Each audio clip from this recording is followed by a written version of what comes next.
Bonsoir à toutes et à tous et bienvenue au talk show de l'Église La Parole de Vie. Ce talk show, c'est l'occasion où nous recevons des personnalités avec lesquelles nous discutons des sujets divers et variés. C'est donc un plaisir de vous avoir en notre compagnie aujourd'hui. Nous allons parler aujourd'hui d'un thème qui passionne les chrétiens. Il s'agit du chrétien et de la politique. Qu'est-ce que la politique? Est-ce que le chrétien peut faire la politique sans compromettre les valeurs que nous avons dans la parole de Dieu? Donc ces questions et plusieurs autres, nous aurons l'occasion de les débattre ce soir avec notre invité. On se retrouve donc tout de suite après le générique.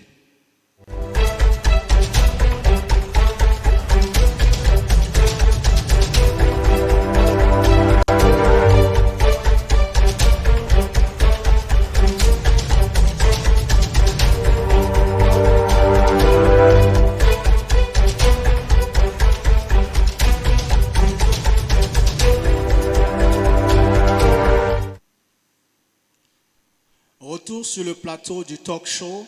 Je le disais en introduction, aujourd'hui nous allons parler d'un thème qu'il s'agit du chrétien et de la politique.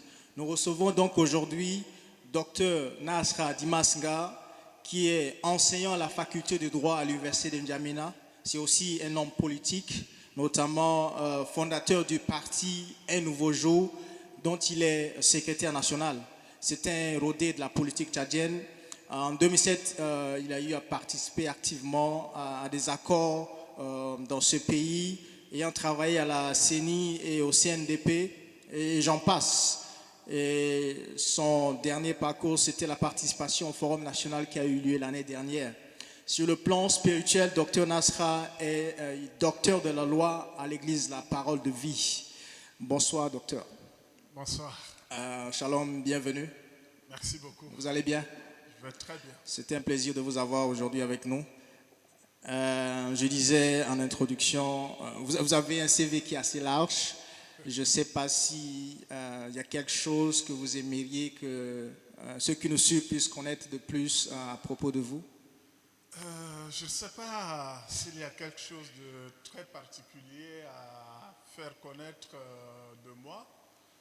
Tout d'abord, permettez-moi de vous dire merci de m'avoir invité sur votre plateau aujourd'hui.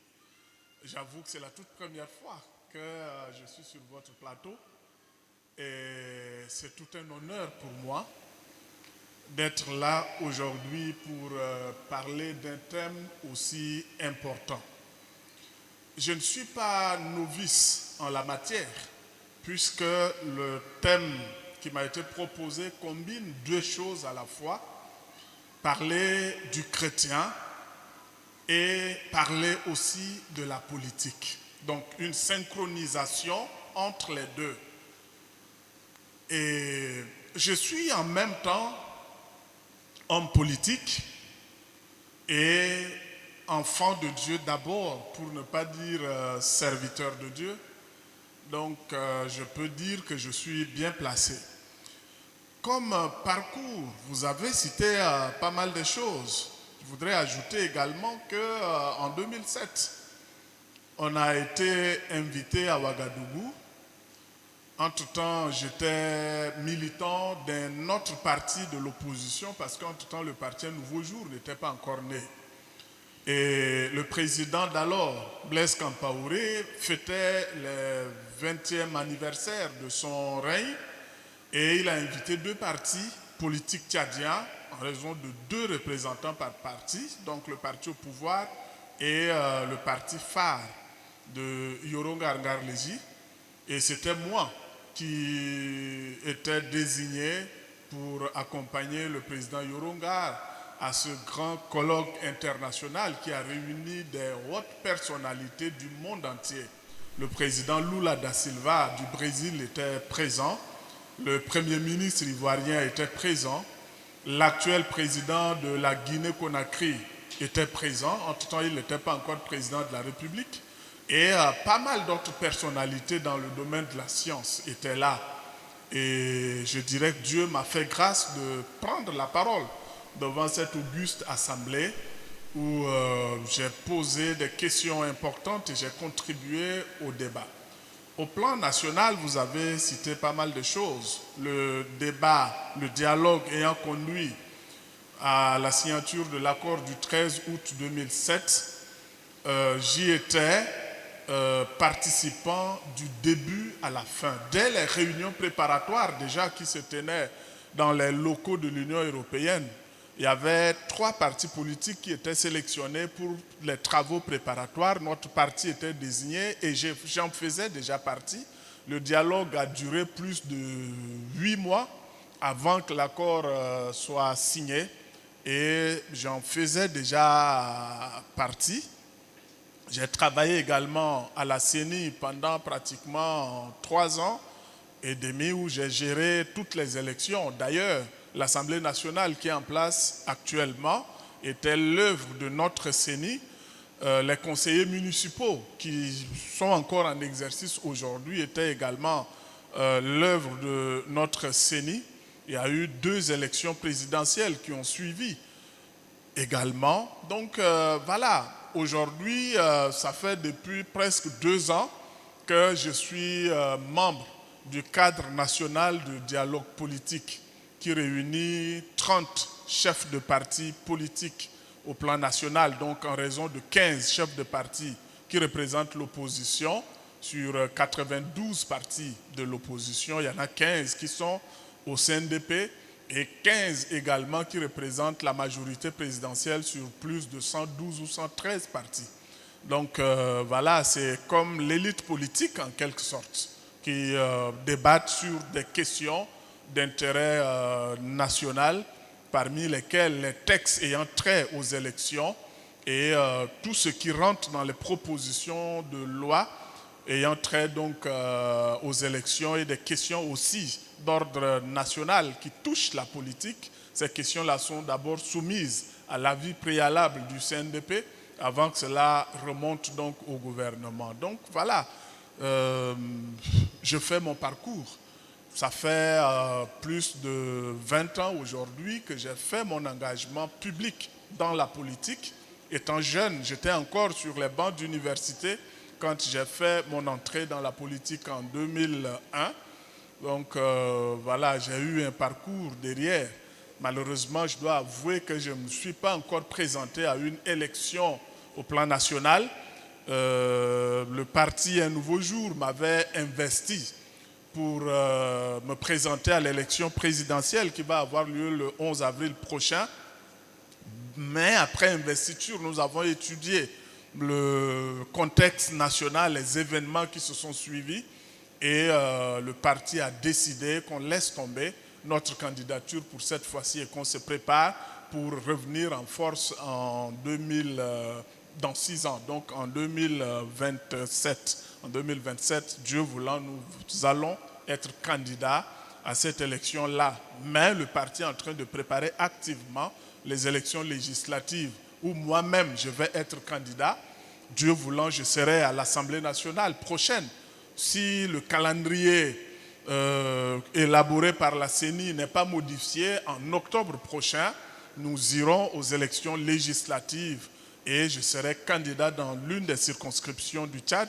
Et j'ai beaucoup de chances de gagner cette élection-là et d'être à l'Assemblée nationale comme député. Et je suis sûr que je serai accompagné d'autres militants du parti Un Nouveau Jour qui vont aussi gagner les élections législatives pour constituer une force donc à l'Assemblée nationale pour voilà, contribuer à l'édifice donc d'un Tchad nouveau.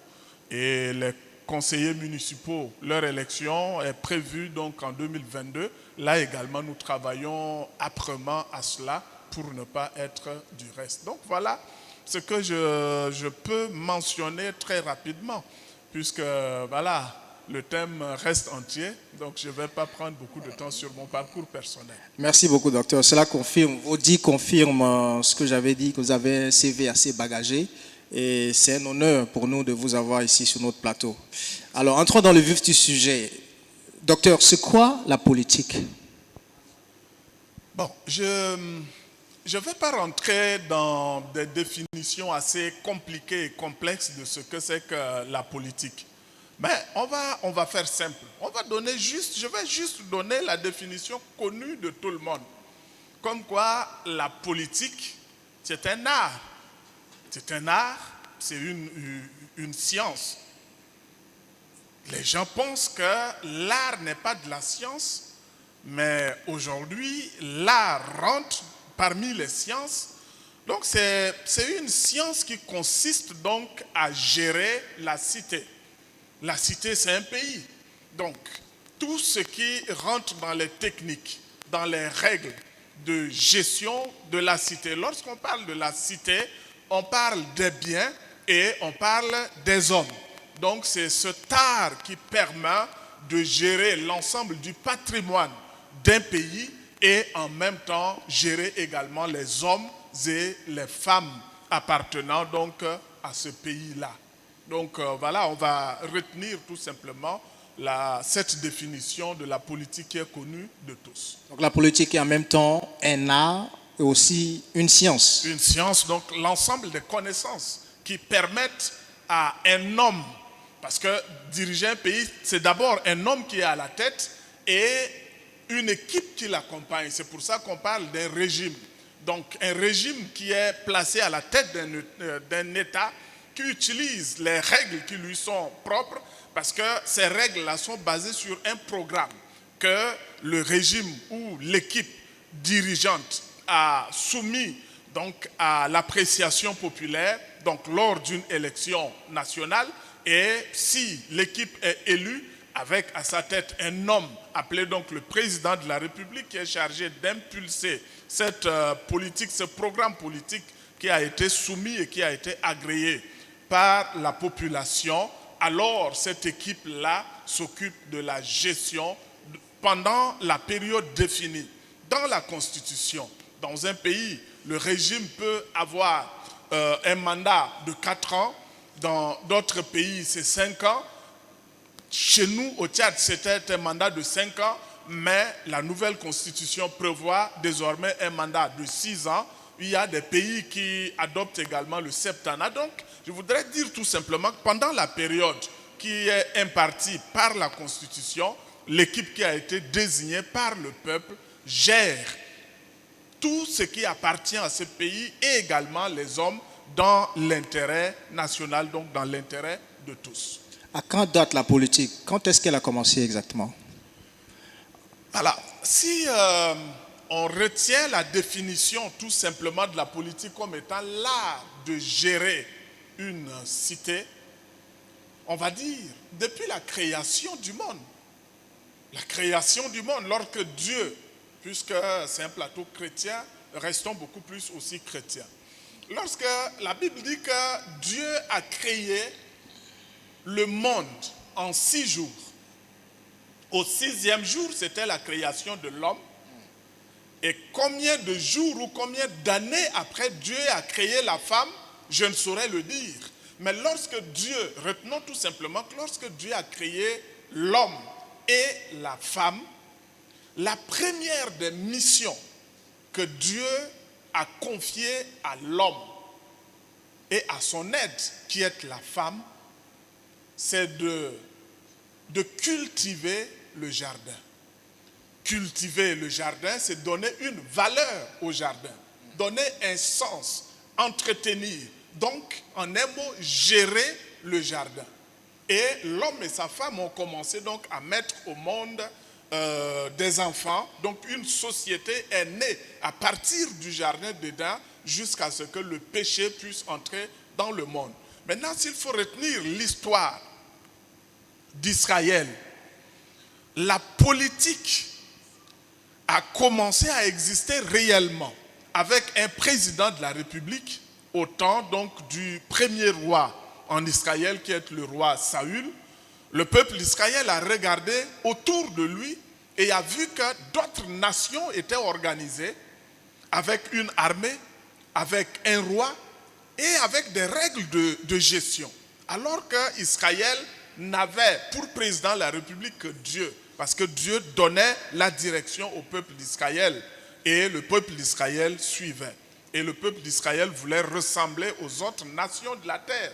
Et c'est là où le peuple a commencé à revendiquer un roi pour ressembler aux autres peuples de la terre. Et c'est alors que Dieu a permis à son serviteur, le prophète Samuel, qui s'était plaint, Dieu lui a dit, ce peuple réclame un roi, mais le roi qui va venir va l'assujettir aux impôts, va prélever ses biens, va marier leurs filles de force et haute. Donc en Israël, la politique qui est cet art de gérer sous la houlette d'un homme a commencé par le roi Saül. Mais si nous observons bien, avant l'arrivée au pouvoir du roi Saül, déjà Israël était bien organisé. Israël était bien organisé avec des prophètes à qui Dieu donnait l'ordre, et ces prophètes-là donnaient la direction au peuple d'Israël et le peuple suivait. Donc les prophètes faisaient en même temps office de serviteurs de Dieu et ils faisaient en même temps office de président de la République parce que c'est eux qui orientaient la marche d'Israël. Donc depuis que la société humaine a commencé à s'organiser, la politique aussi est née à partir de là, parce que Dieu lui-même, comme je l'avais mentionné, lorsqu'il a créé deux personnes, Adam et Ève, il a désigné Adam comme le premier responsable.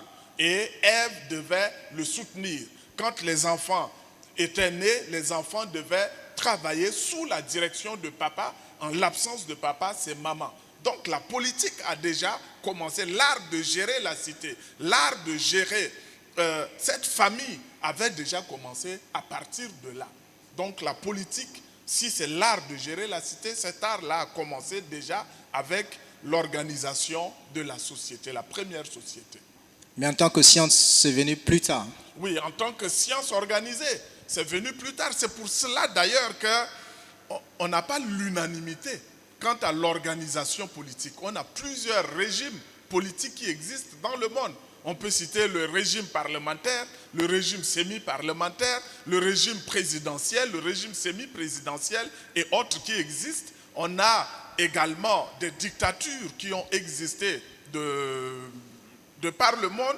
Il y a l'oligarchie et tout. Donc les systèmes politiques ont existé de diverses manières, suivant la société avec sa vision des choses. Chaque société essaie de s'organiser avec des principes de vie en commun et ces sociétés sont organisées de cette façon-là. Donc en tant que science, c'est lorsque les hommes, plusieurs villages, plusieurs villes ont décidé de se mettre ensemble, de se réunir et de donner la direction à un homme que la politique a commencé donc à naître, d'où aujourd'hui le système électoral qui a existé. Comme il y a plusieurs hommes, il faut que ces hommes-là s'entendent pour désigner l'un parmi eux qui doit les diriger pendant un temps et que les autres viennent donc suivre. Donc voilà, ça c'est l'organisation. Et la politique est toujours en évolution. Ça ne s'arrête pas, c'est comme l'évolution de l'homme. Tant que l'homme évolue, son organisation également évolue avec lui. Et nous ne serons pas surpris si un jour la démocratie, qui est acclamée de par le monde comme étant un système performant, que plusieurs pays sont en train de lutter pour son instauration partout dans le monde, puisse encore évoluer pour aboutir à un autre système peut-être qui n'est pas encore connu, ou pour faire un retour en arrière. Aujourd'hui en Afrique, nous faisons un retour en arrière parce que de la démocratie qui était chantée à partir de 1990, nous sommes en train de revenir en arrière. Un président qui est élu et qui, par des artifices, il se maintient à la tête de l'État pratiquement à vie. C'est le cas partout, en Afrique noire surtout. C'est un retour en arrière qui ne dit pas son nom. C'est une démocratie de façade. Et voilà, un homme, ça devient, on tend vers la dictature. Et voilà, donc je ne serais pas surpris si un jour la démocratie connaisse ses limites. D'ailleurs, elle connaît des limites. Et qu'on fasse un retour en arrière. Alors, docteur, on entre en politique par... Est-ce qu'on entre en politique par destinée, par vocation ou bien comme un métier qu'on pratique? Il faut combattre. le fait de penser que la politique peut être considérée comme un métier. En Afrique, principalement au Tchad, beaucoup d'hommes politiques en font un métier et cela devient dangereux. Parce que si on considère la politique comme étant un métier, ça veut dire qu'on vit de la politique. Et lorsqu'une personne, homme ou femme, cesse de travailler de ses mains, cesse de gérer une entreprise, cesse de se faire employer quelque part, cesse d'aller au champ, cesse de pratiquer l'élevage, croise les bras et cherche à vivre rien que de la politique, il devient un homme très dangereux. Et c'est d'ailleurs à cause de ça qu'aujourd'hui au Tchad et partout en Afrique, la population commence à être dégoûtée de la politique. Parce que quelqu'un peut venir, je parle des hommes et des femmes qui font de la politique une profession, un métier. Et ils peuvent tromper tout un peuple juste pour avoir à manger. Ils peuvent mentir pour avoir à manger. Ils peuvent tuer pour avoir à manger.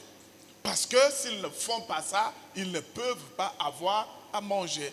Donc normalement, n'entre en politique que quelqu'un qui a déjà à manger, quelqu'un qui a une profession, quelqu'un qui a un revenu, mais quelqu'un qui est épris de justice, qui constate que le pays est mal géré, ou le pays qui est bien géré peut encore, par sa gestion, être amélioré pour faire un bond en avant. Quelqu'un qui a des idées, qui les propose au peuple. Si celui-là s'engage en politique, c'est un homme bien qui peut aider à ce que le pays puisse marcher. Mais si on s'engage dans la politique comme une profession ou comme un métier, je pense que c'est un danger qui guette l'Afrique, qui ne guette pas, mais qui ronge l'Afrique aujourd'hui. Je ne veux pas non plus utiliser le terme vocation. Est-ce que la politique peut être considérée comme une vocation? Est-ce qu'on s'engage en politique par vocation? Je dirais oui et non. Et personnellement, qu'est-ce qui vous a poussé à entrer en politique? Comment est-ce que ça a débuté? Comme je l'ai dit, très tôt déjà, j'aimais la politique. Peut-être ça va vous surprendre. Mais quand j'étais déjà en classe de CE1, CE2, je commençais déjà à lire les journaux. Et lorsque je prends un journal, quelque chose m'attire sur des rubriques purement politiques. Donc, je m'informais au sujet de ce qui se passe dans le monde. Je m'informais au sujet des présidents de la République dans le monde. Lorsque j'ai été admis au concours et au CEP, où je suis allé en 6e, je me rappelle encore exactement d'une rédaction que j'avais écrite. Notre professeur de français avait demandé de faire une rédaction et le sujet était au choix. Et moi, j'avais choisi comme thème être un président de la République. Ça, j'étais en classe de 6e.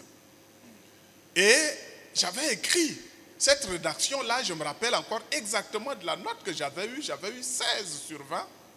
C'était la première note. La note qui avait suivi était 12.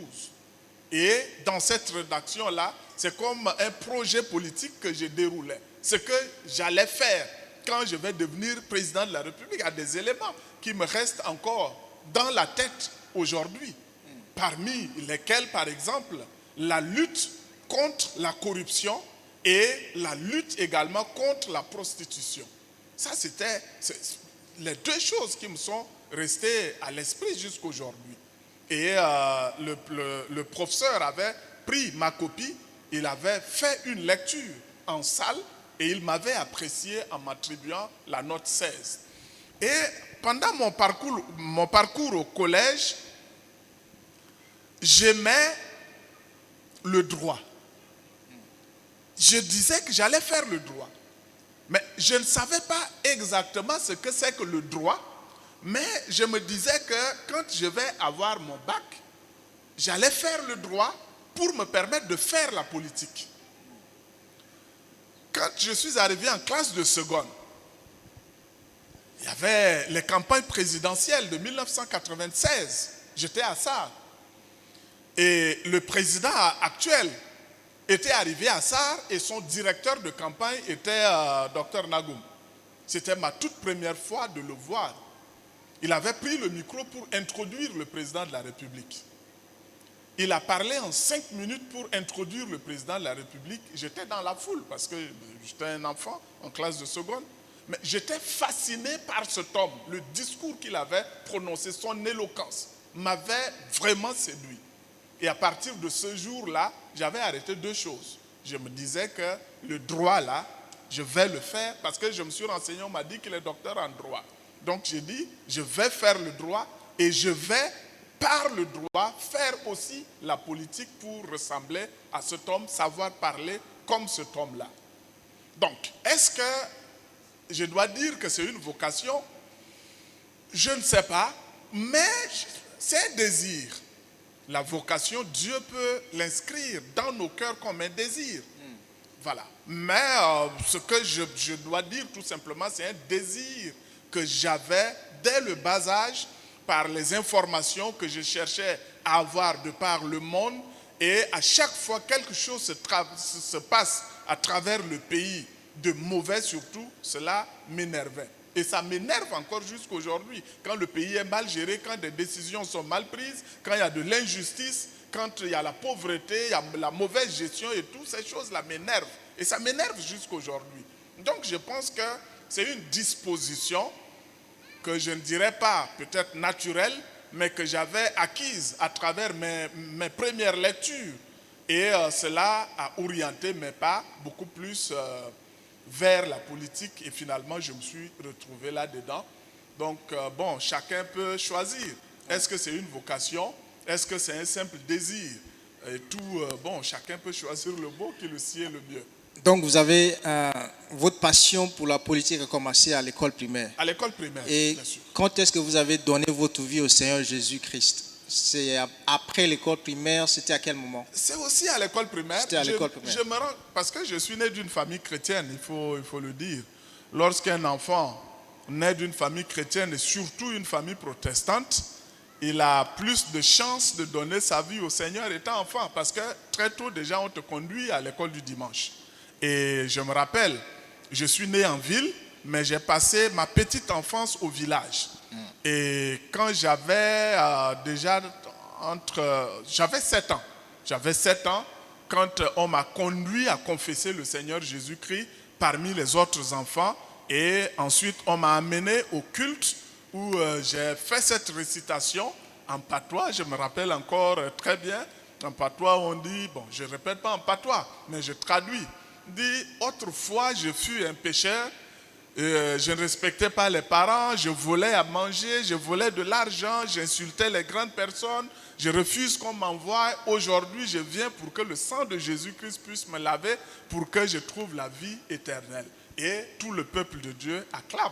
C'est cette récitation-là aussi que j'ai faite et qui est restée jusqu'aujourd'hui parce que c'est resté dans ma conscience. Depuis ce jour-là, étant à 16 ans, cela est resté dans mon esprit que ce jour-là, j'ai donné ma vie au Seigneur Jésus-Christ et je n'ai pas quitté ce chemin-là.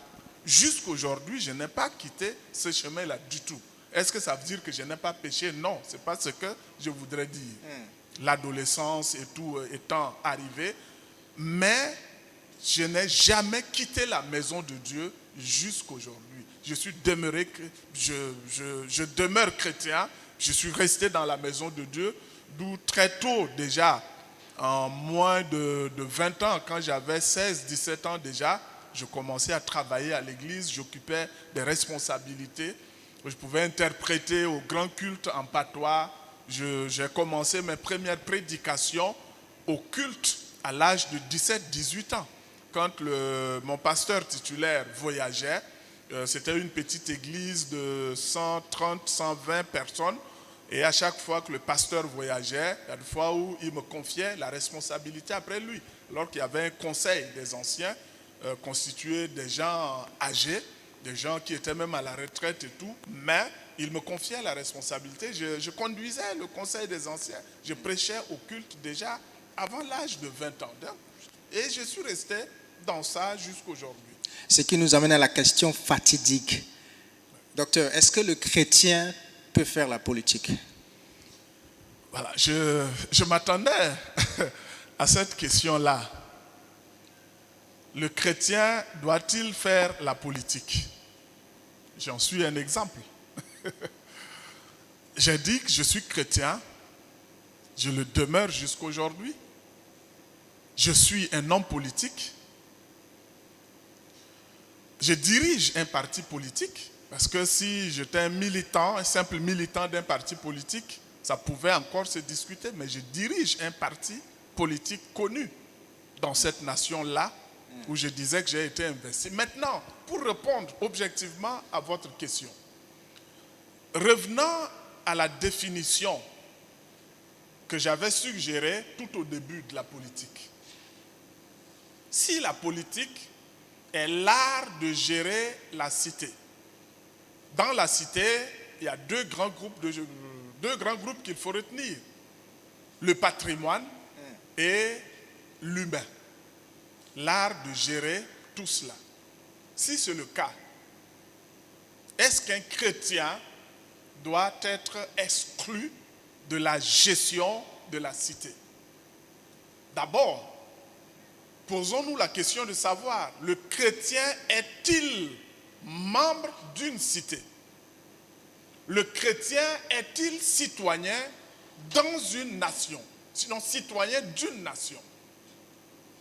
La réponse à cette question détermine la réponse aussi à la question précédente, la grande question. Le chrétien doit-il faire la politique? Et je disais déjà que, je ne l'avais pas dit dans ces termes-là, mais je reprends ce que j'avais dit. En parlant de la vérité, en parlant de la sincérité, en parlant de la transparence, en parlant du dévouement, qui sont des valeurs sur lesquelles la gestion de la chose publique devait se baser, il est naturel qu'un chrétien puisse s'engager dans la politique. Qu'est-ce que je veux dire? À l'église, qu'est-ce que l'on nous enseigne? Qu'est-ce que la Bible nous enseigne? La Bible nous demande de parler aux autres dans la vérité. Jésus-Christ dit, si vous êtes fidèles dans des petites choses, alors l'on vous confiera des grandes choses. Ça parle de la gestion de tout ce qui est bien, entreprise, patrimoine d'une manière générale, politique y compris, des organisations. Donc, ça c'est des valeurs que la Bible m'enseigne, que je ne dois pas voler, que je ne dois pas tricher, je ne dois pas détourner quelque chose qui ne m'appartient pas. Dans les 10 commandements déjà, la Bible dit, tu ne voleras point. Et quand on sait que le détournement est un vol, et que moi, en tant que chrétien, je ne dois pas voler, c'est-à-dire je ne dois pas détourner un bien qui ne m'appartient pas, ne suis-je pas la personne indiquée à faire de la politique? Ça, c'est une question. Parce que cette question vient à la suite du débat qui a toujours existé et qui a encore cours dans certains milieux chrétiens, pour ne pas dire dans certaines églises jusqu'aujourd'hui. On dit, dans la politique, tu vas mentir. Étant dans la politique, tu vas tuer. Étant dans la politique, tu vas voler. Étant dans la politique, tu vas trahir. Mais je ne sais pas, cette réflexion vient d'où? Ça se base sur quoi? Jusqu'aujourd'hui, je m'interroge. Je vous disais déjà que ça fait 20 ans aujourd'hui que j'ai fait mon entrée publique en politique, où je suis resté au premier plan. que ce soit dans l'ancien parti auquel j'avais appartenu ou actuellement dans le parti que je dirige, j'ai été toujours au premier plan depuis 20 ans. Je me pose la question, combien de fois j'ai utilisé le mensonge en politique? Je ne sais pas. Est-ce que ça ne vient pas du fait que généralement les politiciens font des promesses fallacieuses pendant les campagnes et après les élections, aucune réalisation, et donc ils sont considérés comme des menteurs professionnels et ça pousse les gens à se méfier plutôt de la politique, surtout les chrétiens? Oui, là je suis d'accord avec vous, mais il faut revenir à l'église. Une église responsable, chaque année, que ce soit en fin d'année ou en début d'année, on fait ce qu'on appelle le plan d'action. Le plan d'action peut être annuel, ça peut s'étaler sur 5 ans. Mais est-ce qu'on réalise à 100% le plan d'action qu'on a établi? C'est un projet. En politique, lorsque je vais pour me présenter devant les électeurs, je viens avec un projet. Si un homme politique va devant le peuple et lui dit « j'ai des milliards dans mon compte que je vais investir pour faire ci, pour faire ça », c'est un menteur. Mais si je viens devant le peuple, devant l'électorat, avec un projet élaboré, le projet doit être basé sur la richesse nationale. Parce que je ne vais pas aller voler quelque part pour venir investir dans le pays. Je n'ai pas d'argent quelque part que je vais aller puiser pour venir investir. Mais c'est la richesse provenant du pays que moi, en tant que président de la République, je vais gérer au mieux des intérêts de la population. Donc je vais réinvestir ce que le peuple donne comme impôts, comme taxes et autres. Et les richesses provenant par exemple de l'extraction des richesses du sous-sol national pour revenir au Tchad, par exemple le pétrole et autres. Donc ce sont des richesses que génère le pays, que génère la population, que génèrent les entreprises nationales ou internationales qui s'installent dans le pays. Ce sont l'ensemble de ces biens, de cette richesse collectée et mis au trésor public qu'un homme politique porté à la tête de l'État doit gérer, doit employer, doit retourner à la population pour son bien. Mais si quelqu'un vient, il dit des choses irréalisables, des choses que naturellement, à travers les richesses du pays, on ne peut pas réaliser, ça, le mensonge intervient à partir de là. Parce que n'oubliez pas que dans la politique, on retrouve des manipulateurs. Il y a des gens qui manipulent les consciences. Et ça, on le voit au Tchad. Malheureusement, la population aime la manipulation. La population aime être manipulée. C'est pour ça, peut-être aussi, qui fait que les chrétiens engagés avec Dieu ne réussissent pas trop dans la politique. Parce que si tu veux concilier ta foi chrétienne authentique qui t'empêche de tromper, qui t'empêche de manipuler, qui t'empêche de mentir, de faire des promesses irréalisables à la population trouvera que non, toi tu n'es pas bon, tu ne peux rien faire. Et la population est prête à acclamer les menteurs, les manipulateurs. Moi, demain, je vais aller égorger tel, et je vais prendre sa place, et puis voilà, le Tchad va devenir comme la France et tout. Et ça, les gens, ils sont contents, ils acclament et ils courent derrière. Malheureusement, c'est le cas. Mais en tant que chrétien, je dois distinguer entre les promesses que je fais au peuple, que je peux réaliser si je suis porté à la tête de la nation avec les richesses nationales, et ce que je ne peux pas réaliser, ça je ne peux pas promettre au peuple. Parce qu'il faut aller toujours de quelque part, du plus petit vers le plus grand. Aujourd'hui, quelqu'un qui s'engage en politique au Tchad, il connaît que les richesses du Tchad proviennent entre-temps de l'agriculture et de l'élevage. Aujourd'hui, l'agriculteur et l'éleveur ne s'entendent plus. C'est une guerre qui fait que l'agriculture est en train de battre de l'aile. Peut-être que l'élevage prospère parce que les éleveurs semblent être en ascendance sur les agriculteurs. Donc l'élevage marche encore, mais l'élevage n'est pas bien organisé. C'est à l'état toujours traditionnel. Mais la voie où les ressources nationales proviennent tout simplement de la douane et de l'extraction du pétrole. Donc, on connaît exactement le montant d'argent suivant le prix du baril, le montant d'argent qui rentre au trésor public journalièrement ou annuellement. Et au niveau des douanes également, les impôts d'une manière générale, on maîtrise à peu près ce que le pays peut générer. Maintenant, en tant qu'homme politique, je peux dire qu'il y a tel montant qui rentre, mais ce montant est mal géré par ceux qui gèrent actuellement. Si je suis élu, je vais lutter contre la corruption, je vais lutter contre le détournement des deniers publics. Et tout cet argent va rester dans le trésor public et nous allons employer cet argent pour réaliser telle chose, réaliser telle autre chose. Ça, ce n'est pas du mensonge. Si je garde mes valeurs chrétiennes et que je deviens président de la République, je suis capable de le faire et je le ferai.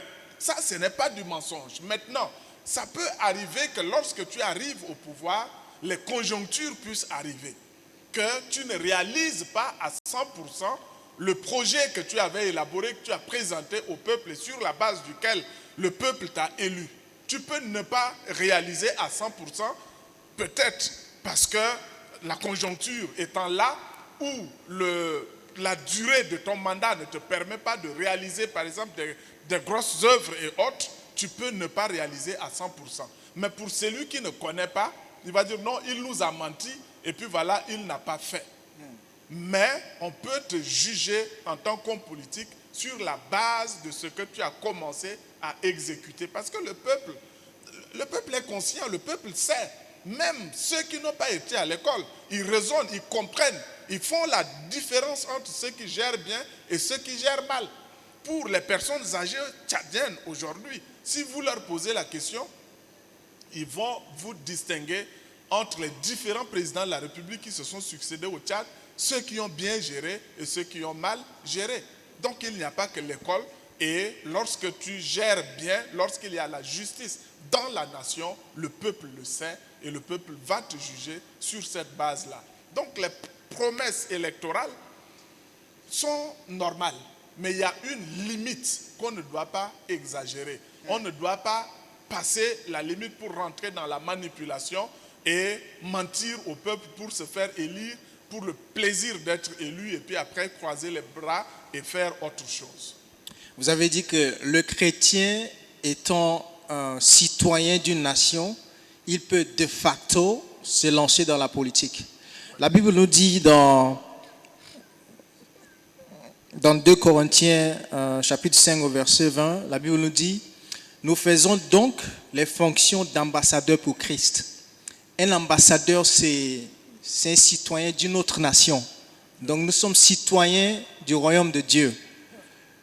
Est-ce que, étant citoyen du royaume de Dieu, comment est-ce que vous expliquez cela? Parce que, est-ce qu'on est citoyen de la terre? Parce qu'on vit dans le monde, mais nous ne sommes pas du monde.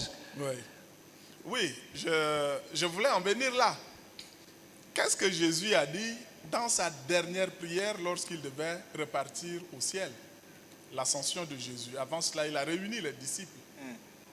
Il dit, Père, garde-les en mon nom, ce nom que tu m'as donné, afin qu'ils soient un, comme toi et moi, nous sommes un. Ils sont dans le monde. Même s'ils ne sont pas du monde, ils vivent dans le monde. Garde-les. Ça veut dire quoi? Le chrétien ne peut pas se soustraire de la cité.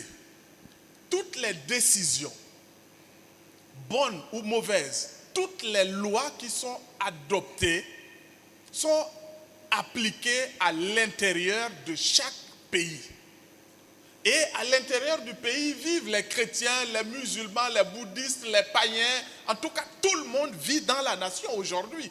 Si, par exemple, le président de la République, par un décret, ou l'Assemblée nationale vote une loi pour dire désormais l'homosexualité est rendue légale au Tchad, et que cela a été acté, le président de la République prend un décret de promulgation. Figurez-vous que les chrétiens vont se soustraire du Tchad pour vivre en vase clos. Cela va s'appliquer aussi aux chrétiens. Je vais vous raconter cette anecdote-là que quelqu'un m'a aussi racontée.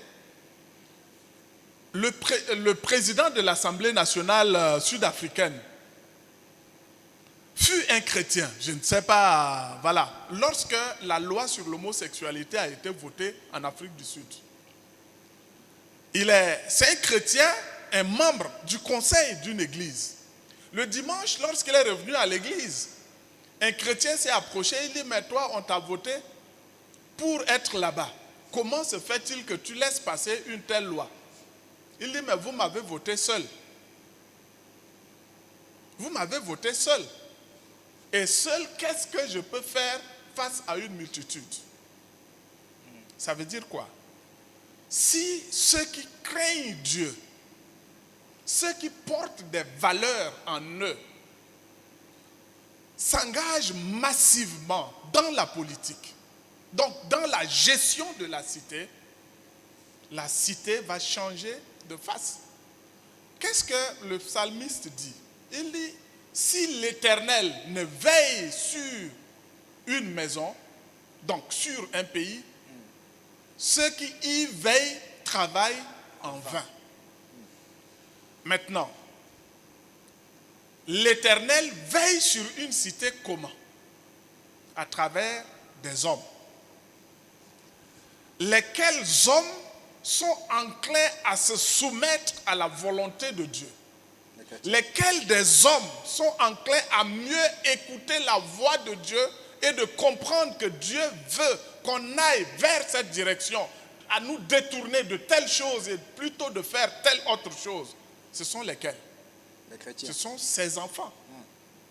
Ils peuvent, Jésus dit, je connais mes brebis me connaissent. Ils entendent ma voix et ils viennent. Si tu n'appartiens pas à Dieu, ça veut dire que tu as un maître. Et ce maître-là n'est pas Dieu. Tu ne peux que faire la volonté de ton maître. Imaginez-vous un peu la marche du monde aujourd'hui.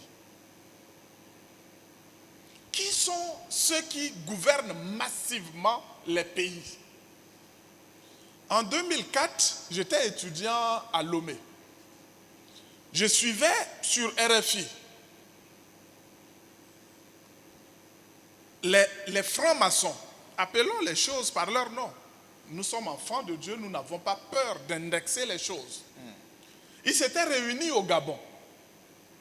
Et le compte-rendu était fait sur les antennes de RFI, ce que j'ai dit.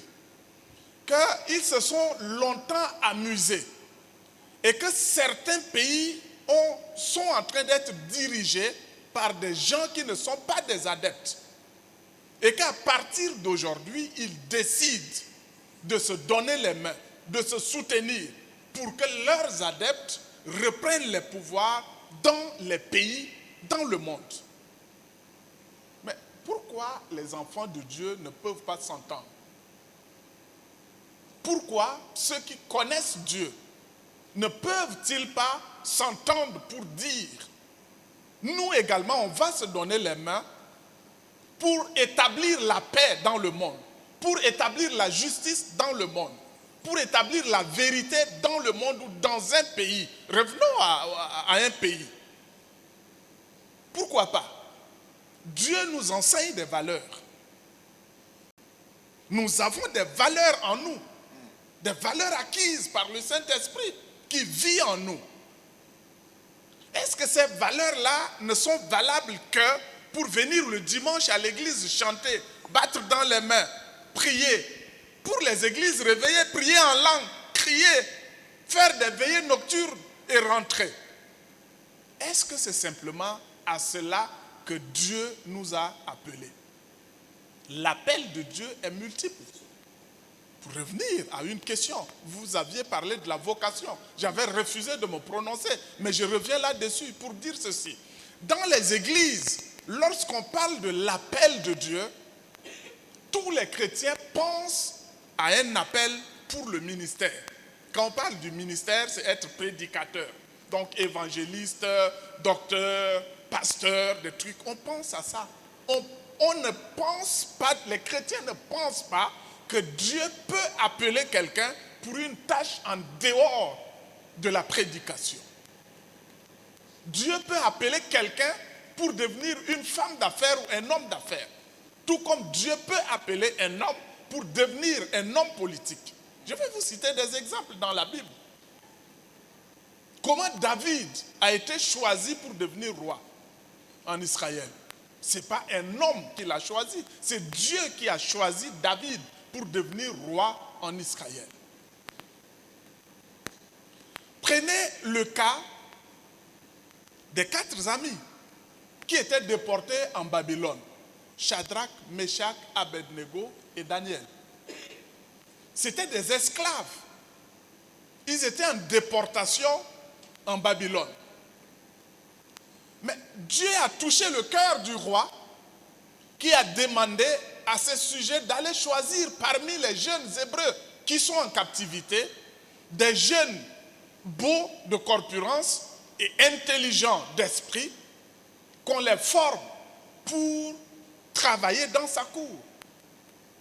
Ils sont allés choisir les 3 amis, Daniel également, où ils ont refusé de se compromettre par tout ce qui est idolâtrie, par tout ce qui est nourriture rejetée par Dieu. Parce que les Juifs ont une culture. Ils ont refusé de manger ce qui est interdit. Ils ont refusé de fléchir leurs genoux devant les idoles. Mais quand vous lisez le livre de Daniel, vous allez vous rendre compte que c'était des grands hommes d'État. Le roi a ordonné qu'on les établisse sur des provinces comme des gouverneurs et autres dans la province. Et leur voix comptait en Babylone, alors qu'ils étaient des étrangers. Justement, quand on lit dans Daniel chapitre 6, à partir du chapitre 6, Exactement. le roi Darius avait décidé de nommer 3, la version anglaise parle de présidents, Oui. et de sélectionner 120 satrapes qui sont des princes. Et parmi les 3 présidents, Daniel faisait partie. Il en faisait partie. Effectivement. Et Daniel était consulté régulièrement sur des grandes questions. Et c'est Daniel qui pouvait éclairer lorsque tout devenait confus, lorsque tout devenait touffu dans la tête du roi. C'est Daniel qui pouvait venir, que ce soit de lui-même ou par appel, par sollicitation, il pouvait apparaître devant le roi alors que les magiciens étaient là. Aujourd'hui, quand les chrétiens entendent le nom Rose-Croix, entendent le nom franc-maçon, sorcier, mais ils tremblent. Et ils pensent qu'il n'y a que ces personnes-là pour réussir en politique. Lorsqu'un chrétien est engagé dans la politique, les mêmes chrétiens le taxent de magicien, de rosicrucien, de franc-maçon. Ça provient des chrétiens, malheureusement. Mais que faisons-nous de la Bible que nous transportons en main chaque jour? Nous, en le faisant ici, nous réduisons notre Dieu. Nous pensons que Dieu n'est pas assez intelligent pour élever ses enfants à la tête d'un pays, à des grands postes de responsabilité dans un pays. Mais que faisons-nous du Saint-Esprit que nous avons en nous, s'il ne peut pas nous permettre de parler au roi, s'il ne peut pas nous donner l'intelligence pour gérer la cité, s'il ne peut pas transformer notre caractère pour transmettre la douceur, la paix dans le pays, pour proposer des solutions, comme c'était le cas de Joseph en Égypte. Si le Saint-Esprit en nous ne peut pas nous permettre de réaliser ces choses-là, je doute de notre statut de chrétien. Parce que si ce Dieu de la Bible est le même Dieu aujourd'hui et que nous servons,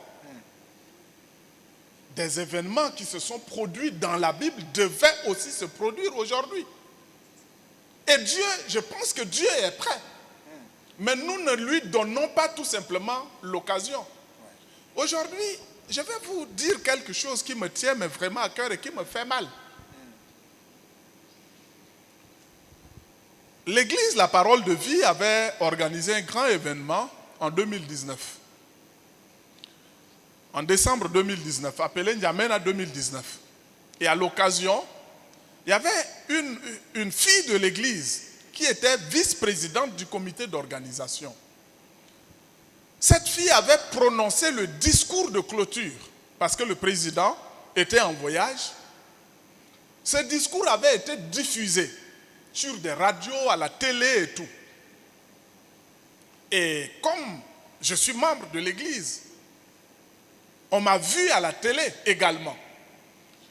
2 jours après, j'étais allé au cadre national de dialogue politique pour une réunion, pour une plénière politique. Et un homme politique du parti au pouvoir, influent, il m'a appelé dans son bureau, il dit, mais Nasra, tu as des femmes braves dans ton église, mais qu'est-ce que tu fais avec? Si tu ne peux pas les utiliser, mais moi, je suis preneur. Mon parti en a besoin. Mais la même personne, avec toute cette capacité, quand tu vas lui dire, viens, discutons des choses du pays, discutons des choses de la République, parlons du devenir de la nation, cette même personne-là va t'envoyer chier. Est-ce que ce n'est pas par peur de se compromettre? Parce que vous avez dit qu'en tant que chrétien, nous avons des valeurs et des principes. Cette peur de se compromettre n'est pas justifiée. Mais si on a peur de nous engager pour servir Dieu, mais ça veut dire que nous passons à côté de la plaque. Et je pense que Dieu nous demandera compte au dernier jour. Parce qu'il y a des gens qui devaient faire mieux. Il y a des gens que Dieu veut appeler à des postes de responsabilité divers, mais qui refusent, que ce soit par ignorance ou par peur, ils refusent de se mettre à la disposition de Dieu pour que Dieu puisse les utiliser là où lui, il veut. Vous allez trouver des chrétiens, vous leur posez la question, quelques rares vont vous dire non, j'appartiens à un parti politique. Mais quand tu viens au sein de ce parti politique, tu poses la question aux responsables, connaissez-vous tel monsieur, telle femme? Ils vont dire non, on ne le connaît pas. Peut-être le secrétaire du parti peut aller vérifier dans les registres, on peut retrouver son nom.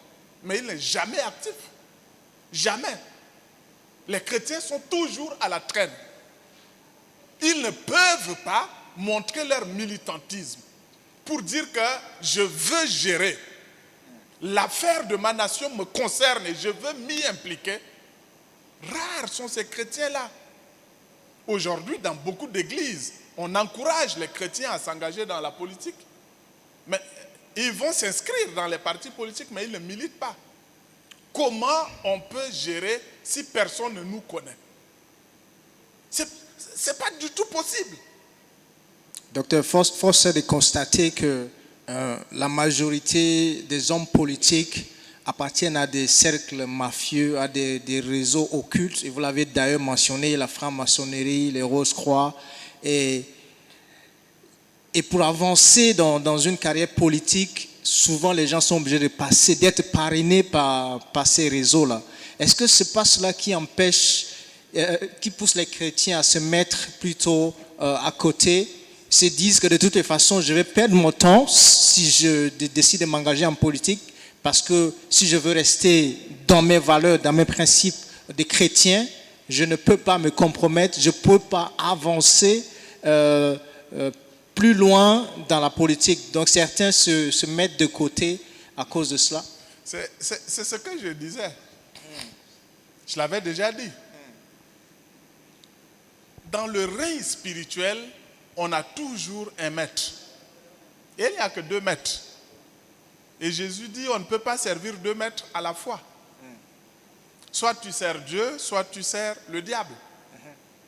Donc en politique, il n'y a que 2 catégories. D'hommes politiques, quand je parle d'hommes, c'est hommes et femmes y compris. Il y en a qui sont conduits par Dieu, il y en a qui sont conduits par Satan. Ça va de soi. Donc, si ceux qui sont conduits par Dieu, ou qui devaient être conduits par Dieu dans la politique, disent non, je ne vais pas là-bas parce qu'arrivé là-bas, je vais changer de camp. Mais la nature a horreur du vide. Les autres vont occuper le terrain. Si les chrétiens refusent de s'engager dans la politique, alors que la politique est là, la cité est là, elle doit être gérée, mais qui va finalement gérer? C'est ça qui fait qu'aujourd'hui, ceux qui ne sont pas de Dieu, ceux qui ne sont pas des chrétiens, pullulent dans la politique. Et également, ils ont leurs valeurs pour parler de leurs habitudes, leur caractère. Parce que s'ils sont des menteurs et qu'ils s'engagent dans la politique, c'est le mensonge qu'on va voir. S'ils sont des voleurs et qu'ils s'engagent dans la politique et qu'ils réussissent en politique, c'est le vol qui va s'installer à la tête du pays. Si c'est des criminels qui s'engagent dans la politique et qui réussissent à s'installer, à gagner, c'est le crime qui va s'installer à la tête du pays. Ça va de soi. Mais si les chrétiens s'engagent en politique et qu'ils gagnent, mais qu'est-ce qui va s'installer à la tête du pays? La justice, la vérité, la paix, qui sont des valeurs reconnues universellement, qui sont des moyens qui vont permettre à ce qu'un pays se développe. Mais lorsqu'on croise les bras, on refuse. On dit non, non, non. C'est exactement comme l'histoire des talents que Jésus a raconté. L'un a pris le talent, il est allé cacher dans le sol. Mais au retour, le maître s'était fâché contre lui parce qu'il n'a pas fait valoir ce talent-là. C'est pour cela que je disais au début que je crains qu'au dernier jour, Dieu puisse s'énerver contre beaucoup de gens. Des gens en qui Dieu a placé des trésors, des talents, de l'intelligence pour gérer, des forces pour proposer. Je vous dis sincèrement que ce que je dis, je le dis de tout mon cœur et par expérience. Parce que partout où je suis passé, ou que je suis encore aujourd'hui, je me rends compte que lorsque vous avez l'Esprit de Dieu en vous et que vous parlez, vous proposez, vous vous opposez à une idée, la force qui se dégage de vos propositions, de vos interventions, n'est pas la même. Et Dieu se glorifie. Lorsque vous vous tenez sur la vérité, c'est différent que quelqu'un qui vient pour chercher à manger. Mais malheureusement, comme vous le dites, la peur peut-être a gagné les chrétiens. Ils ont peur de se compromettre. Donc, ils ne s'engagent pas. Mais, dans le secret de leur cœur, dans le secret de leur maison, ils se plaignent. Le pays est mal géré. Prions pour que le pays soit bien géré. Prions pour que Dieu touche le cœur du roi. Prions pour que la corruption là soit éradiquée. Mais la corruption, le pays est géré par un corrompu. Les corrompus, si les corrompus gèrent le pays, vous allez prier contre la corruption. Mais ceux qui ne vivent pas la corruption, si c'est eux qui gèrent, on va faire économie de beaucoup de temps de prière. Mais si un criminel gère et qu'on prie contre le crime alors que c'est lui qui est là, qu'est-ce qu'il va faire? Sa nature ne fera que se manifester.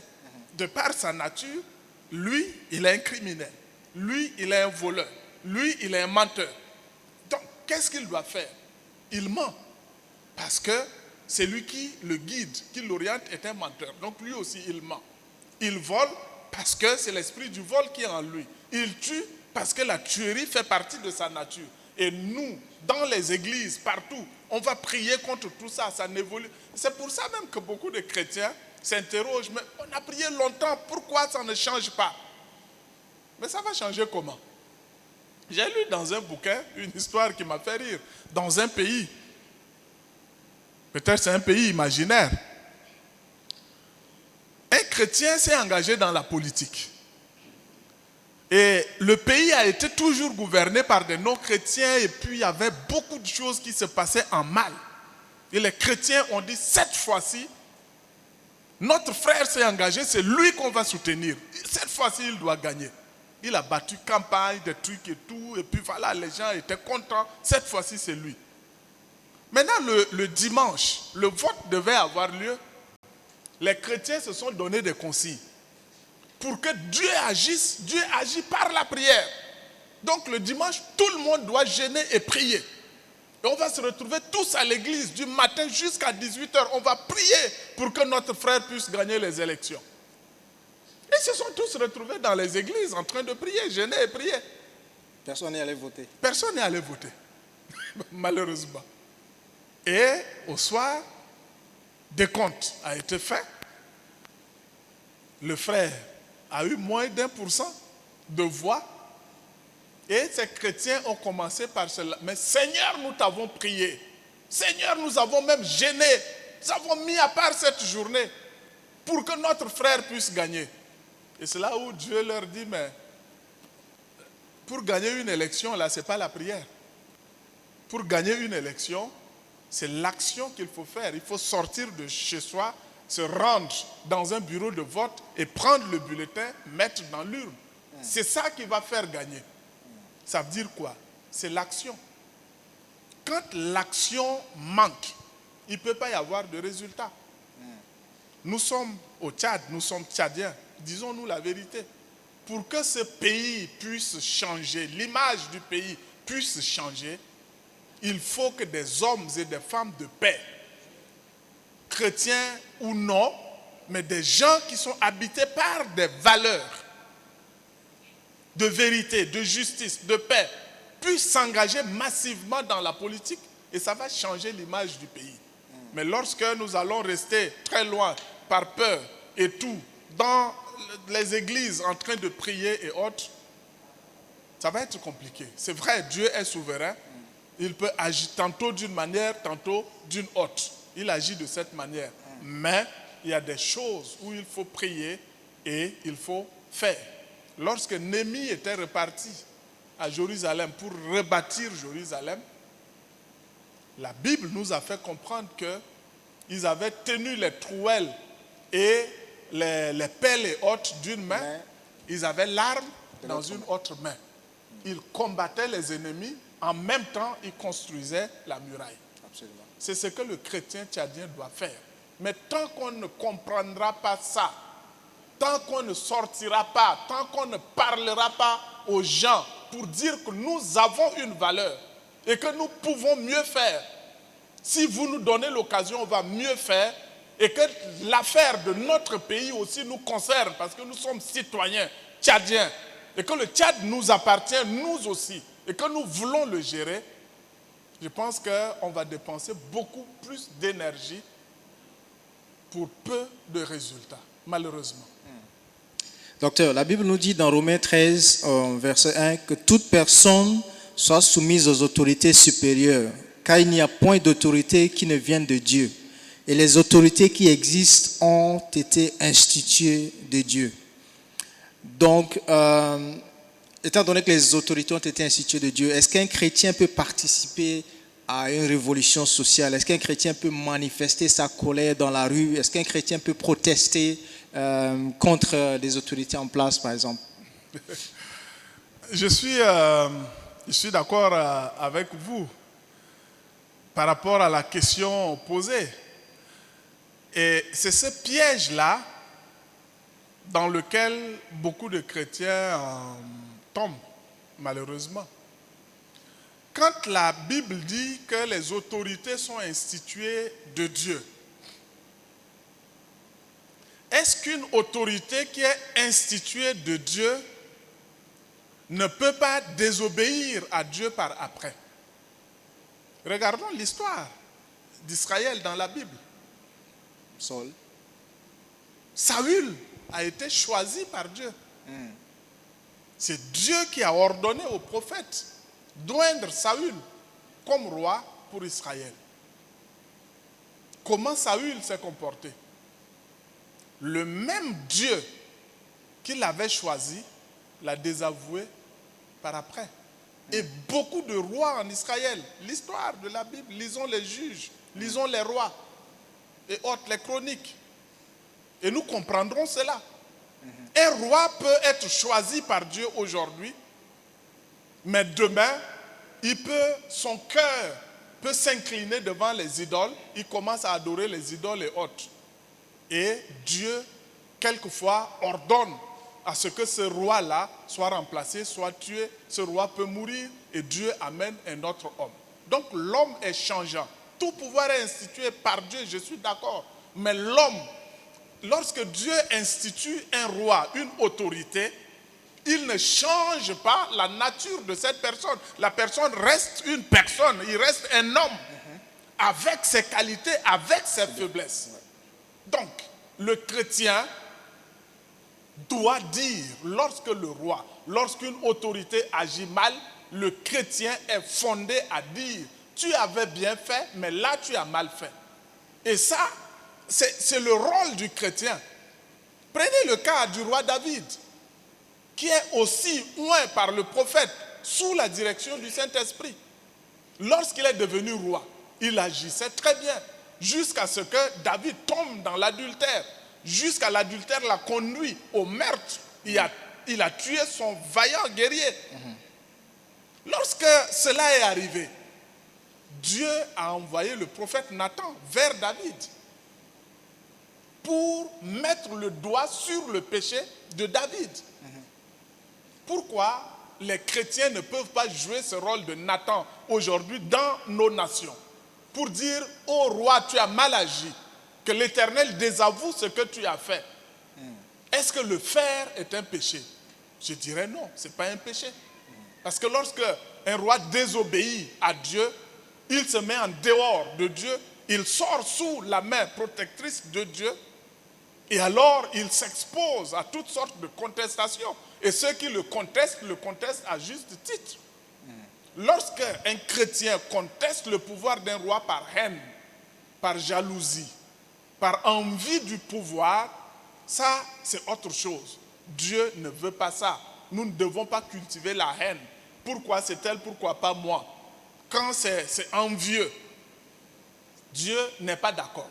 Mais lorsque c'est mal fait et qu'on propose ce qui est meilleur, on dit à l'homme qu'il a mal fait et que nous pouvons faire mieux, je pense que le chrétien, dans ce rôle-là, ne joue que le rôle dévolu par Dieu lui-même, qui consiste à dire ce qui est vrai, qui consiste à combattre le mal dans sa racine et à instaurer le bien à la place du mal. Et cela n'est pas contre le fait que toute autorité soit instituée par Dieu. Merci, docteur.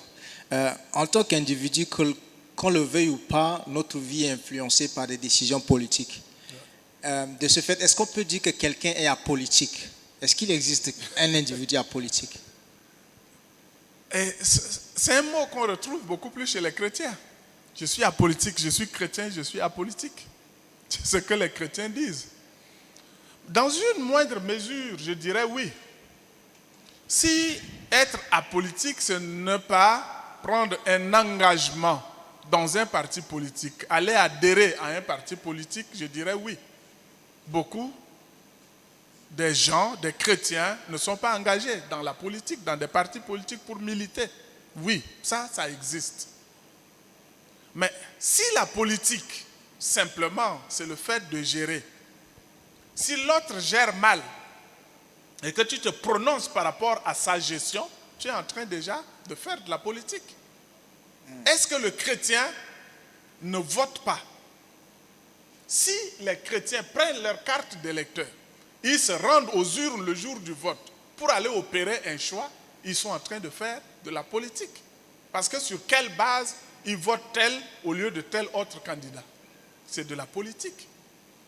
Le chrétien qui est un fonctionnaire, qui sort le matin, qui va au bureau, qui va enseigner, qui va, je ne sais pas, n'importe quel travail qu'on fait, mais nous sommes en train de contribuer d'une manière ou d'une autre dans la sphère qui est nôtre, à gérer, à contribuer à une gestion, à l'avancement de notre nation. Nous sommes en train de faire de la politique dans la dimension qui est nôtre. Peut-être nous ne voulons pas seulement prendre la tête du pays, mais dans la sphère de ce qui est nôtre, nous sommes en train de faire de la politique. Donc il n'y a pas un homme qui soit complètement en dehors de la politique. Ça n'existe pas. Parce que quand ça se fait mal, ça te choque. Et tu dis, si c'était tel, ça allait être mieux. C'est déjà de la politique que tu es en train de faire dans la limite de ce qui t'appartient, tout simplement. Mais quant à l'engagement officiel dans des partis, oui. Il y en a qui ne se sont jamais engagés, ils se désintéressent complètement. Ça existe, oui. D'accord, merci docteur. L'ancien président ivoirien, le président Laurent Gbagbo, avait dit qu'on ne peut pas devenir riche en faisant de la politique. Quelqu'un qui veut devenir riche n'a qu'à faire des affaires au lieu de faire la politique. Est-ce que vous êtes d'accord avec ces propos? Je suis entièrement d'accord avec lui. Au début, vous aviez posé la question de savoir est-ce que la politique, on s'engage quel était le mot, comme profession ou par vocation? Je disais, ceux qui font de la politique leur profession, c'est ceux-là qui dénaturent la politique. C'est ceux-là qui s'engagent dans la politique pour s'enrichir. Et ça devient dangereux. Mais un chrétien honnête qui s'engage en politique ne peut pas s'enrichir par la politique. Si quelqu'un, étant ministre, étant gouverneur, étant président de la République, étant préfet, sous-préfet, s'enrichit outrancièrement, c'est un voleur. Parce que quelle que soit la fonction que tu occupes, même le président de la République a un salaire qui lui est payé mensuellement. C'est vrai, il peut y avoir des avantages liés à un poste qu'on occupe, à un statut qu'on a. Il y a des avantages. Mais quels que soient ces avantages-là, ça ne peut pas te rendre riche de manière outrancière. Ce n'est pas possible. Il y avait un Américain, j'ai oublié le nom, un président américain qui était un homme politique, qui était un homme d'affaires, pardon. Il s'est engagé en politique, il a gagné les élections.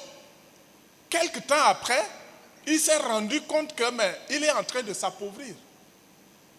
Il est en train de s'appauvrir. Et c'est lui qui a dit non. Mais s'il savait qu'être président était ça, il allait préférer continuer dans ses affaires. Je crois le président Bush également. Il y avait un homme d'affaires qui voulait entrer dans son gouvernement. Il lui a dit non, toi ton temps là est important. Si tu restes dans tes affaires, c'est mieux pour toi, tu peux t'enrichir, tu peux aider le pays autrement. Mais si je te nomme, tu n'auras plus le temps pour tes affaires et tu vas devenir pauvre. Il n'avait pas compris. Il a insisté, il a été nommé. 6 mois après, il a démissionné. Parce qu'il s'est rendu compte qu'il n'y a rien à gagner là-bas. Donc, pour quelqu'un qui fait de la politique honnêtement, il ne peut pas devenir riche. C'est pour ça que je disais d'ailleurs que c'est important que les chrétiens s'y engagent. Parce que la tentation est là. Quand tu gères le patrimoine du pays, à supposer que vous soyez président, à supposer que vous soyez ministre, le budget de votre ministère, c'est vous qui décidez de l'objectif, de l'orientation à donner. C'est vous qui décidez. Les gens peuvent venir par la corruption vous proposer beaucoup d'argent pour les aider à obtenir des marchés et autres. La tentation est là. Mais si vous restez rigide, vous gardez votre foi, vous gardez votre honnêteté, ça veut dire quoi? La richesse que vous gérez va rester pour le pays. Parce que vous n'allez pas confondre la caisse de l'État à votre poche. Aussi longtemps que vous ne confondrez pas la caisse de l'État à votre poche, l'argent de l'État restera pour l'État, ça sera employé pour le bien commun et c'est le pays qui va se développer. Un président de la République qui ne confond pas le patrimoine du pays à ses biens propres, à sa poche ou à la poche familiale, qui maintient sa famille à l'écart de la chose publique, mais le pays, tout l'argent du pays ira où? Ça va retourner pour le bien populaire, pour le bien commun. Et le pays va en bénéficier. Prenez beaucoup de présidents, citons le cas du Ghana, qui a connu des exemples des présidents qui connaissent Dieu. Regardez un peu le développement de ce pays-là. Prenez le cas même du Nigeria. Regardez un peu comment ces pays-là se développent. Et regardez les autres. Donc, c'est là où il est important que les chrétiens, avec les valeurs qu'ils ont, puissent s'engager pour aider à gérer la chose publique. On crie corruption, on crie détournement, tout ça. Mais je l'avais déjà dit, les détourneurs vont détourner. Les corrompus vont continuer à corrompre et à se corrompre encore. Mais les hommes justes, les hommes honnêtes, s'ils sont quelque part, s'ils décident de garder leur honnêteté, cette honnêteté sera au service de la population et ça sera pour le bien de tous. Merci beaucoup, docteur. Nous arrivons au terme de notre talk show. C'est un réel plaisir de vous avoir sur notre plateau. Nous retenons de votre agenda politique que d'ici là, vous allez vous présenter aux législatives en visant la présidentielle dans 6 ans. 6 ans, ouais. Votre dernier mot de fin?